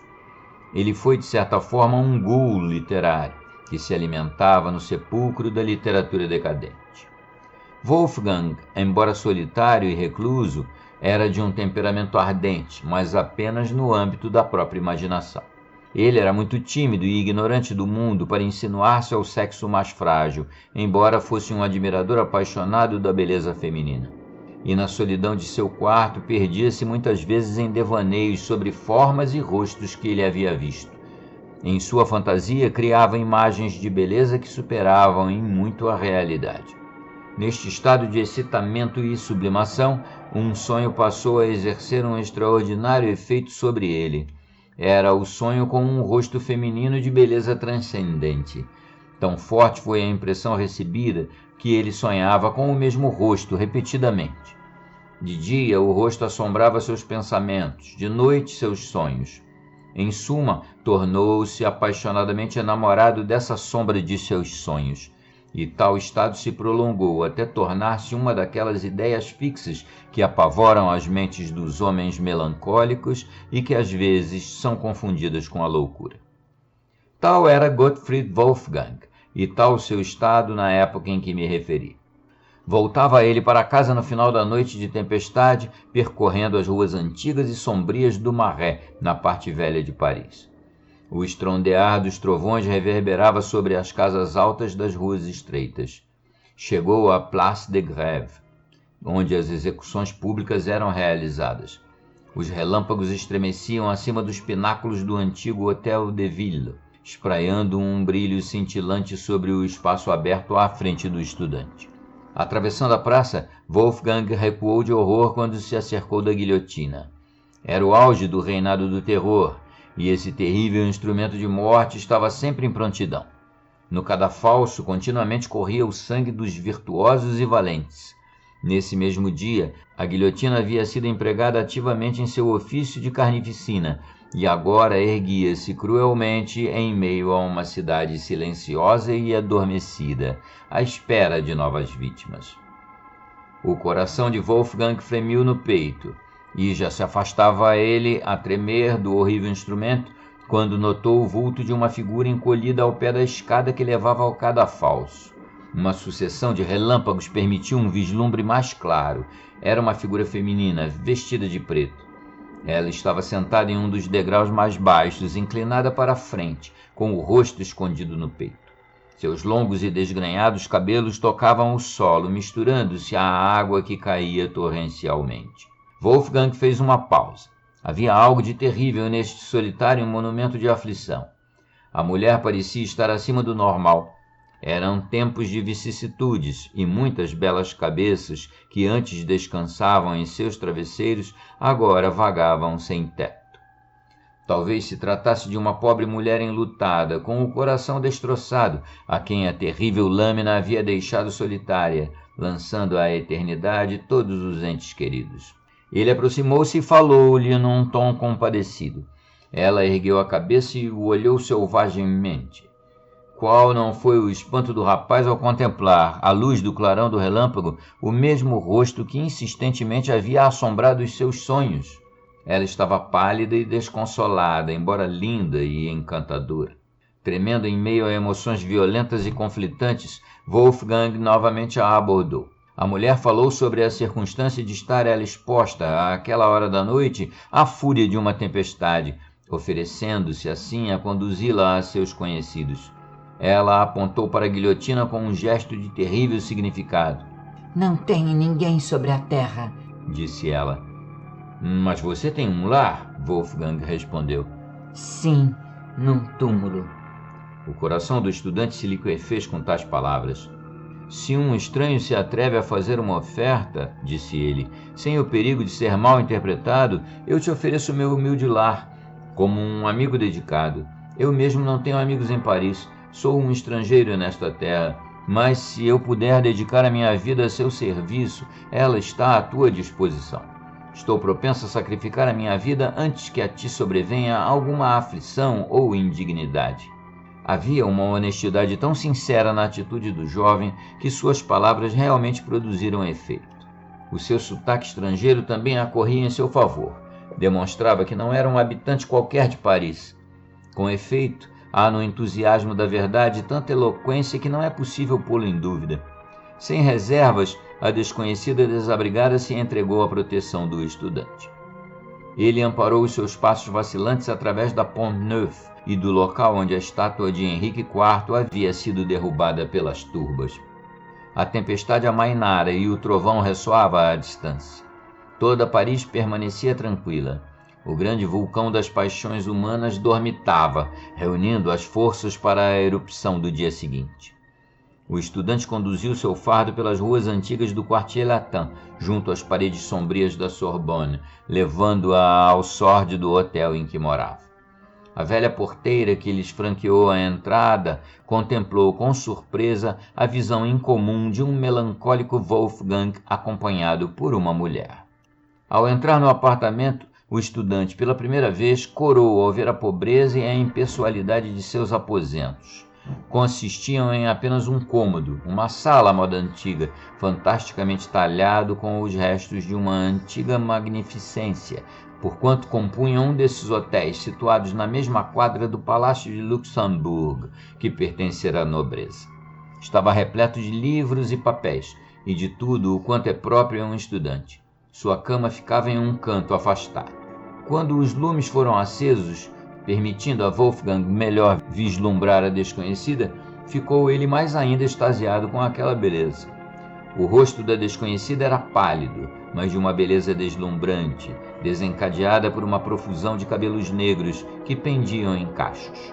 Seus olhos eram grandes e brilhantes, dotados de uma expressão singular, quase selvagem. Até onde o vestido preto permitia a visão de suas formas, estas eram de perfeita simetria. Sua aparência geral era extremamente impressionante, embora a mulher se vestisse com simplicidade. A única coisa a assemelhar-se a um ornamento era uma fita preta, larga, adornada por diamantes, que lhe cingia o pescoço. Veio então ao encontro do estudante alemão a preocupação de como ajudar aquela mulher indefesa, que se lançara à sua proteção. Pensou em abdicar do próprio quarto em favor dela e buscar alojamento em outro lugar, mas estava tão fascinado com os seus encantos, pois dela irradiava uma magia que lhe subjugava os sentidos e pensamentos, que não podia desviar-se de sua presença. Suas maneiras eram também estranhas e inexplicáveis. Ela deixou de falar sobre a guilhotina. Sua aflição havia diminuído. Com suas atenções, o estudante ganhara a confiança da desconhecida e, aparentemente, o seu coração. Evidentemente, ela era, assim como ele, uma entusiasta, e as pessoas assim talhadas se entendem prontamente. Na paixão do momento, Wolfgang confessou seu amor pela mulher. Contou-lhe a história de seus misteriosos sonhos e como ela havia se apossado de seu coração antes mesmo que o rapaz a conhecesse. A desconhecida ficou estranhamente impressionada com aquela declaração e admitiu sentir-se atraída por ele de uma maneira igualmente inexplicável. Era a época de teorias e ações selvagens. Velhos preconceitos e superstições eram abolidos. Tudo estava sob a influência da deusa da razão. As formalidades e cerimônias de casamento, escombros dos velhos tempos, começaram a ser consideradas supérfluos rituais para as mentes honrosas. Os pactos sociais estavam em moda. Wolfgang era demasiadamente teórico para não ser contaminado pelas doutrinas liberais de sua época. Por que devemos nos separar? Perguntou. O nosso coração está unido. Ante os olhos da razão e da honra, somos um só. Que necessidade há de formalidades sórdidas para unir as almas elevadas? A desconhecida ouvia com emoção. Ela evidentemente fora iluminada pela mesma escola teórica. Tu não tens casa ou família, continuou ele. Deixe-me ser tudo para ti, ou melhor, sejamos tudo um para o outro. Se as formalidades são necessárias, nós as acataremos. Eis aqui a minha mão, eu me entrego a ti para sempre. Para sempre? Indagou a desconhecida solenemente. Para sempre? Repetiu Wolfgang. A desconhecida apertou a mão que lhe era estendida. Então eu sou tua, murmurou ela, reclinando-se ao peito do rapaz. Na manhã seguinte, o estudante deixou sua esposa dormir e saiu 1 hora mais cedo, em busca de um apartamento mais espaçoso, adequado a seu novo estado civil. Ao voltar, encontrou a mulher deitada, com a cabeça pendendo da cama e um braço estirado. Falou com ela, mas não recebeu resposta alguma. Então avançou para despertá-la daquela postura inquietante. Ao tomar-lhe a mão, verificou que esta estava fria e que não havia pulsação. A face da mulher estava pálida e medonha. Em uma palavra, ela era um cadáver. Horrorizado e frenético, ele soltou um grito alarmante, clamando pelos da casa. Uma cena de confusão se seguiu. A polícia foi chamada. O oficial de polícia entrou na sala e retrocedeu ao contemplar o cadáver. Céus! Gritou. Como esta mulher veio parar aqui? Você sabe alguma coisa sobre ela? Indagou Wolfgang ansiosamente. Se eu sei, exclamou o oficial. Ela foi guilhotinada ontem. Deu um passo à frente e desatou a gargantilha negra que cingia o pescoço do cadáver. A cabeça rolou no chão. O estudante perdeu o controle. O demônio finalmente me tomou! Gritou ele. Estou perdido para sempre. Tentaram acalmá-lo, mas em vão. Estava dominado pela crença de que um terrível espírito maligno havia reanimado o cadáver com o intuito de apoderar-se dele. O estudante enlouqueceu e morreu em um hospício. Aqui, o velho homem de feições assombradas terminou sua narrativa. Esse fato é verdadeiro? Perguntou um cavalheiro curioso. Um fato que não pode ser posto em dúvida, respondeu o primeiro. Soube-o por fonte autorizada. Foi o próprio estudante que me contou. Eu o conheci no manicômio de Paris. Fim. A execução de Luís XVI, segundo o seu próprio carrasco, Charles-Henri Sanson. Em 13 de fevereiro de 1793, o jornal Le Thermomètre du Jour, de grande popularidade na Paris do século XVIII, publicou um artigo aviltante à memória de Luís XVI, decapitado há pouco mais de 20 dias. O seu autor, Jacques-Antoine Dullor, ligado aos jacobinos, fora eleito em setembro de 1792 à Convenção Nacional e, como parlamentar investido na função jurisdicional, votara pela morte do rei. Segundo Dullor, o rei teria enfrentado covardemente a morte na guilhotina. Citando Charles-Henri Sanson, o verdugo executor de Luís XVI como fonte, O artigo infamante dizia que, diante da horrenda máquina de morte, o rei gritara: "Estou perdido!" Foi ninguém menos que Sanson quem acorreu em defesa do rei ultrajado. Demonstrou com a sua inegável autoridade de carrasco oficial de Paris o quão falso e tendencioso era o artigo nominado, justa e ironicamente relato exatíssimo sobre a morte de Louis Capet. Eis o teor da carta, redigida pelo verdugo e dirigida ao jornal, restabelecendo a verdade quanto à conduta do rei no cadafalso. Ao sair da carruagem para ser executado, disseram-lhe que deveria despir-se. Ele levantou algumas dificuldades, redarguindo que podia ser executado assim como estava. Advertido de que tal era impossível, ele próprio ajudou a tirar o casaco. Voltou a levantar a mesma dificuldade quando se tratou de atar-lhe as mãos, mas ele as estendeu quando a pessoa que o acompanhava disse-lhe que era um último sacrifício. Depois perguntou se os tambores continuariam a rufar, e lhe disseram que não sabiam, o que era verdade. Subiu ao cadafalso e quis adiantar-se, como que para falar, mas preveniram-no de que era impossível. Permitiu-se levar para o lugar aonde fora amarrado e de onde, muito alto, gritou: "Povo, morro inocente!" Dirigindo-se a nós, disse: "Senhores, sou inocente de tudo aquilo de que sou acusado. Desejo que meu sangue possa cimentar a felicidade dos franceses." Estas são as suas verdadeiras e últimas palavras. Aquela pequena espécie de discussão, travada ao pé do cadafalso, versou sobre o fato de que ele achava desnecessário despir a casaca e ter as mãos atadas. Propôs também cortar ele mesmo os seus cabelos. Para prestar homenagem à verdade, digo que ele suportou tudo aquilo com uma compostura e firmeza que nos surpreendeu a todos.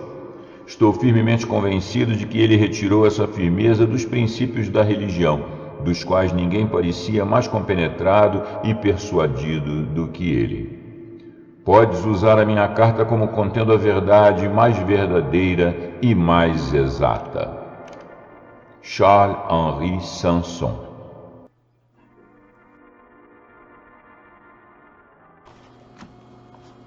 E aí, gostaram dos 4 contos? 4 contos não, 3 contos e a cartinha do Carrasco, né? Não deixa de ser interessante por ser justamente real, né? E tem aquele conteúdo que é puro horror. Mas vamos lá, então eu não vou deixar de comentar aqui, tem gente que gosta bastante das introduções. Agora tá aqui no final, né? A primeira história, O Segredo da Guilhotina, é um conto clássico de terror de um autor que nós já narramos aqui anteriormente, Villiers de l'Isle-Adam. Villiers de l'Isle-Adam é um escritor francês, simbolista, e que eu recomendo que vocês deem uma olhada no outro conto, foi retirado de Contos Cruéis, uma das obras mais conhecidas dele, que é o Vera. Vale a pena, baita conto também. O Segredo da Guilhotina, então, foi o primeiro conto. Eu não vou me adiantar a falar mais a respeito, porque tá lá no Vera, né? Vocês dão uma sacada lá. O segundo conto... Por que tem os outros? Tem, porque é sabido, os estudiosos são consensualmente a favor dessa tese, de que o Villiers de l'Isle-Adam, ele se inspirou numa obra do Alexandre Dumas. Essa obra do Alexandre Dumas, não confundir com o Dumas e o Dumas Filho, porque os dois são escritores famosos. Eles são... Hoje em dia muita gente está mais ligada no Dumas e no Dumas Filho por serem negros, né? Porque eles são netos de uma escrava haitiana, né? O bisavô do Dumas Filho, ele era um general famoso que estava lá no Haiti, se casou com uma ex-escrava. E aí tem a ascendência toda ela de sangue africano, haitiano no caso. Mas o Alexandre Dumas é um escritor, um romancista super clássico, né? Basta falar que ele é o escritor dos Três Mosqueteiros, né? Os Três Mosqueteiros todo mundo conhece, né?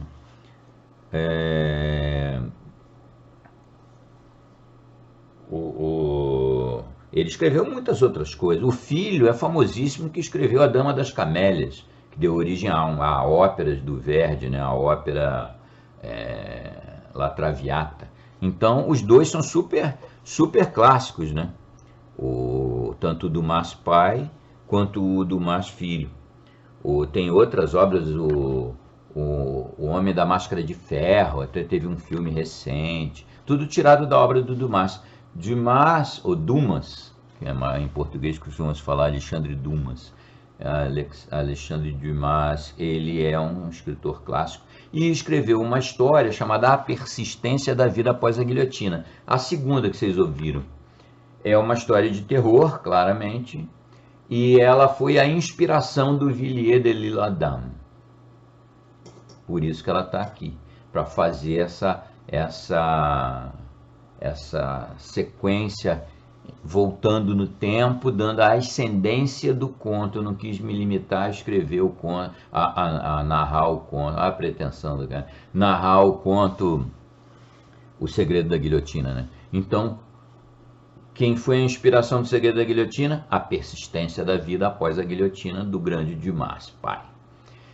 Acontece que sabe-se também que o Alexandre Dumas pai, ele se inspirou. Tem, é claro, a baita inspiração de todo mundo, que é o Conto de Duas Cidades do Dickens, um escritor inglês, né? Charles Dickens é um dos maiores escritores da humanidade, mas eu não vou falar dele aqui. Vamos ficar na nossa linha mais simples. Então, o Alexandre Dumas, ele se inspirou num trabalho de um americano chamado Washington Irving.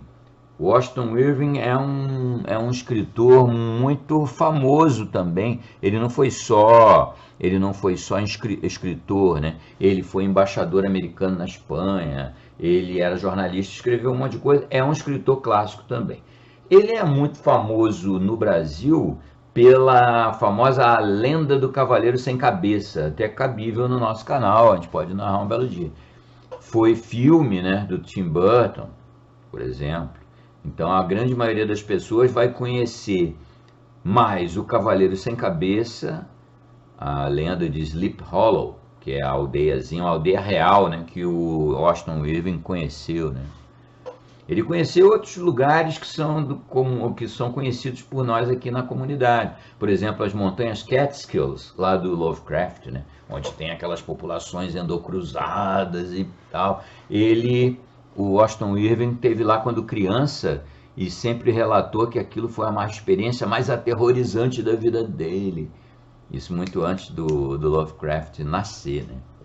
Mas então o Washington Irving escreveu uma história de horror ambientada na Revolução Francesa, assim como é a do Dumas. O Dumas se inspirou tanto no ambiente. A história do Villiers de l'Isle-Adam não tem nada a ver com a Revolução Francesa, né? É bem posterior. Mas a história do Dumas e a história do Irving são passadas na Revolução Francesa, nos dias do terror, na época do Robespierre, onde se matava gente a 3x2. Isso fica claro em ambas as narrativas, né? Na do Dumas, mais ainda, né? Que o pavor das pessoas de serem pegas na rua pelos sans-culottes, que não tinham documento, rapidinho, em menos de 24 horas, estava decapitado. Então, o Washington Irving escreveu A Aventura do Estudante Alemão. É uma história também de terror, totalmente dentro do nosso perfil do canal aqui, e que foi a inspiração do Alexandre Dumas, que foi a inspiração do Villiers de l'Isle-Adam. Então tem essa sequência para vocês terem aí uma genealogia da história. Aí eu coloquei um microbônus aí, que é uma carta, é a narração de um contexto e da carta em si, né, do famoso Sanson. Esse Sanson, ele era, né, o Charles-Henri Sanson.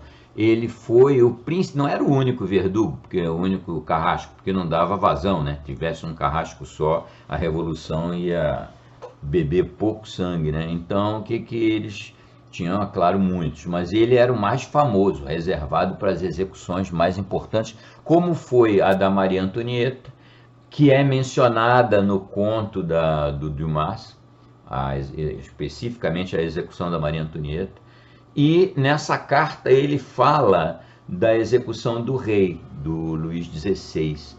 Por que ele escreveu essa carta?